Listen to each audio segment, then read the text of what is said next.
শান্ত হো মা, শান্ত হো। কাঁদিস না। আজ আকাশটাও কাঁদছে তোর জন্য, কিন্তু উপায় যে নেই। আমাদের রাজ্যে কালো ছায়া নেমে এসেছে। তোকে বাঁচাতে হলেই মানুষের লোকালয়ে লুকিয়ে রাখতে হবে। চুপ কর মা, কেউ শুনে ফেলবে। ওই দেখ, সামনে একটা কুঁড়ে ঘর, ওখানেই থাকবি তুই। শোন মা, তুই সাধারণ কেউ না। তোর শিরায় বইছে মহাজাগতিক শক্তি। যেদিন তুই বড় হবি, যেদিন তোর শক্তি পূর্ণতা পাবে, আমি ফিরে আসব। ঠিক ফিরে আসব। আমাকে ক্ষমা করিস মা, তোকে এই দাওয়ায় রেখে গেলাম।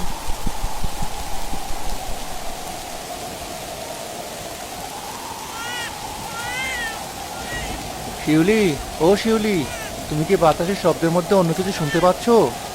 কিসের শব্দ?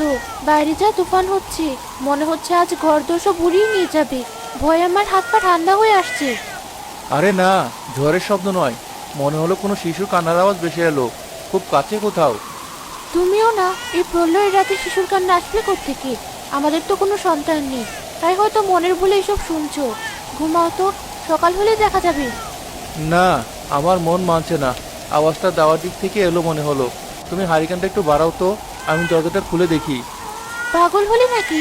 এই ঝড়ে দরজা খুললে ঘরের চাল থাকবে না। যেও না বলছি। আমাকে যেতেই হবে। যদি সত্যি কোনো বিপদগ্রস্ত মানুষ হয়, উপরওয়ালা যদি পরীক্ষা নেন। ওরে বাপরে, শিউলি, সর্বনাশ হয়েছে, জলদি এসো। কি হলো? অমন করে চেঁচিয়ে উঠলে কেন? বাঘ ভাল্লুক এলো নাকি? বাঘ নয়, তার চেয়ে অবাক করা কাণ্ড। দেখো, দাওয়ার কোণে কাঁথা মোড়ানো, এটা কি? ও মা, এই যে ফুটফুটে এক শিশু, আমার সোনা, এই ঝড়ের মধ্যে কে তোকে ফেলে গেল? ওর শরীরটা একদম শুকনো, এক ফোঁটা জলও লাগেনি। এই কেমন আজব ব্যাপার! আশেপাশে তো কাউকে দেখছি না। যে রেখে যাক, মনে হচ্ছে আল্লাহ আমাদের হাহাকার শুনেছেন। এত বছর আমাদের কোল খালি ছিল, আজ তিনি নিজ হাতে এই আমানত পাঠালেন। ঠিক বলেছ, আজ থেকেও আমার মেয়ে। দেখো মেয়েটা কেমন মায়াবী চোখে তাকাচ্ছে, মনে হচ্ছে যেন ঘরের আধার কেটে আলো ফুটলো। ঠিকই বলেছ, ওর নাম রাখবো তুলি। চলো, ওকে ঘরে নিয়ে গরম দুধ খাওয়াও, বাইরে থাকলে ঠান্ডা লেগে যাবে।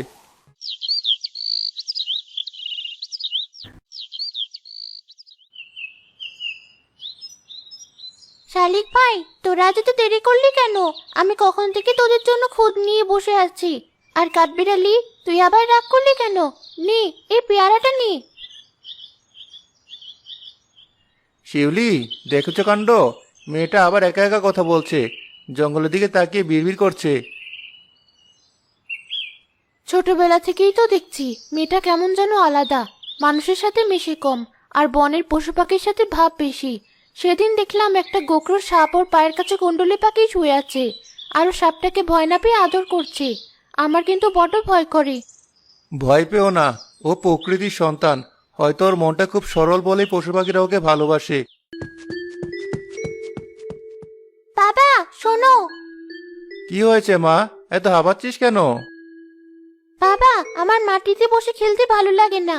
পাখিরা বলেছে আমি যদি গাছের মগডালে থাকি, তবে ওরা আমাকে অনেক দূরের গল্প শোনাবে।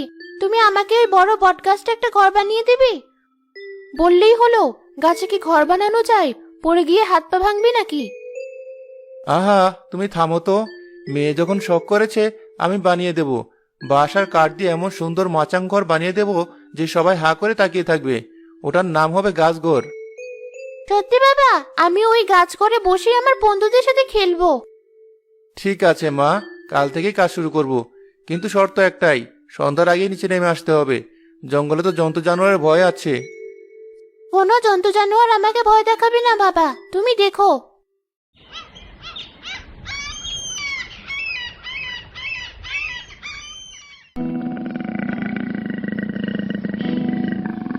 পলাশ, পলাশ, তাড়াতাড়ি কুঠার নিয়ে এসো, সর্বনাশ হয়ে গেছে। কি হয়েছে শিউলি, অমন করে কাঁপছো কেন?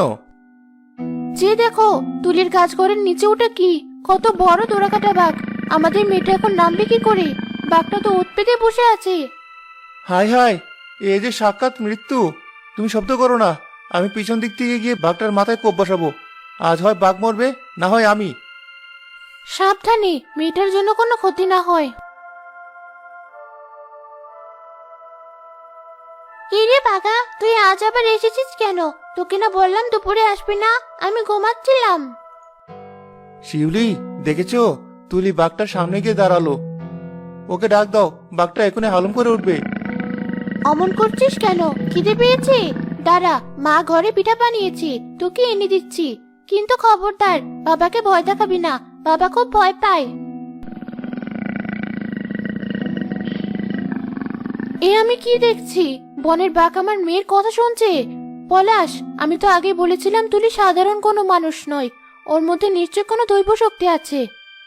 চুপ করো, নিজের চোখে না দেখলে বিশ্বাস করতাম না। কুঠারটা নামিয়ে ফেলি। বাঘটা তো ওকে কিছুই করছে না, উল্টো আদর খাচ্ছে। আমাদের মেয়েটা সত্যিই রহস্যময়ী।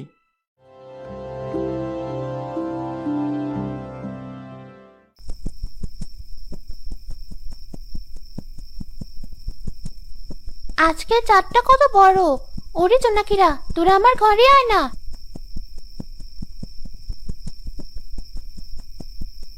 রাজকন্যা তুলি, আপনি কি আমাকে চিনতে পারছেন?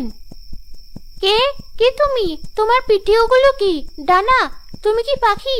কিন্তু দেখতে তো মানুষের মতো। আমি পাখি নই রাজকন্যা, আমি পরী।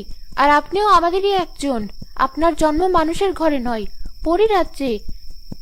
আমি পড়ি, কিন্তু আমার তো ডানা নেই। আমার বাবা পলাশ, মা শিউলি। তুমি ভুল করছো। ভুল আমি করছি না।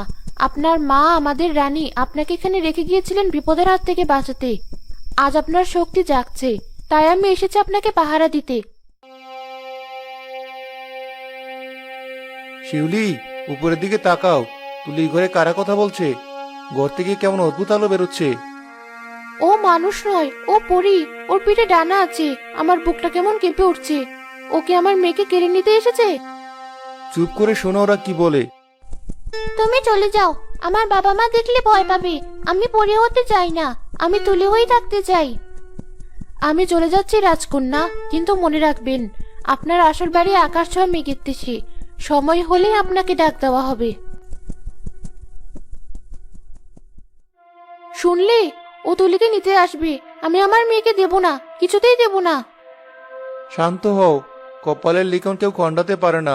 যতদিন ও আছে ততদিন ওকে বুকের মধ্যে আগলে রাখবো, কিন্তু কাউকে একথা জানাবে না। জানাজানি হলে গ্রামের লোক ওকে ডাইনি ভাববে।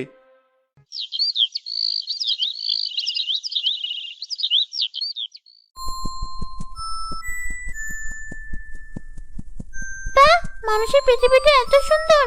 মা বলেছিল সীমানা পেরোলেই বিপদ হবে, কিন্তু এত সুন্দর ফুল, নদী, পাহাড় দেখলে কি আর বিপদ আসে? আমি তো শুধু একটু ঘুরে দেখবো। যেও না রেশমি, ফিরে এসো, সামনে বিপদ। ধুর, বাতাস শুধু ভয় দেখায়। আমিও লাল ফুলটা তুলে নিয়ে ফিরে আসবো।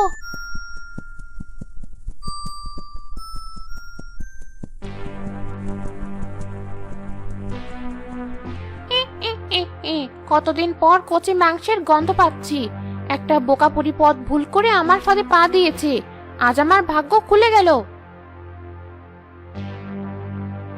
কি? কে ওখানে? আমি তোর মৃত্যু। আমি এই বনের রানী। আমার অনুমতি ছাড়া তুই এখানে ঢুকেছিস। এখন তোর শাস্তি হবে। আমাকে যেতে দিন, আমি ভুল করে এসেছি। আমার মা জানলে খুব বকবে। মা জানবে পরে, আগে আমি আমার কাজ সারি। তোর ওই ঝলমলে ডানা দুটো আমার চাই। ওগুলো পুড়িয়ে আমি খাবো, আর তোর রক্ত দিয়ে আমি অমর হব। না, দয়া করুন, আমার ডানা কাটবেন না। আমি উড়বো কি করে? আধার কণা বাঁধন টুটুক, ডানা দুটো খসে পড়ুক। আমার পিঠ জ্বলছে, আমার ডানা।